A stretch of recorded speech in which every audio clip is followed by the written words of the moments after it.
How to get cockroach on face filter on Snapchat. Hello guys, welcome back to another brand new video. So today in this video I'm going to show you how you can get cockroach on face filter.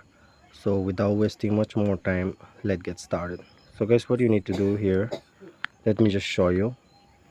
You just need to off this, and then here go to Play Store and then just search for Snapchat. Okay, you have to search for this application and then you have to download this, or if you haven't, if you have already downloaded, just make sure to update this app.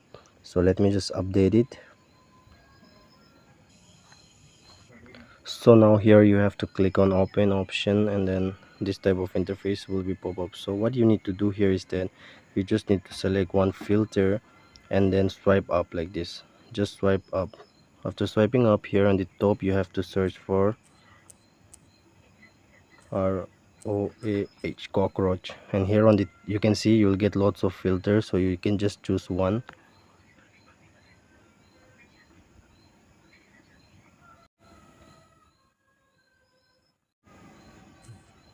So guys, this is how you can get cockroach on face filter on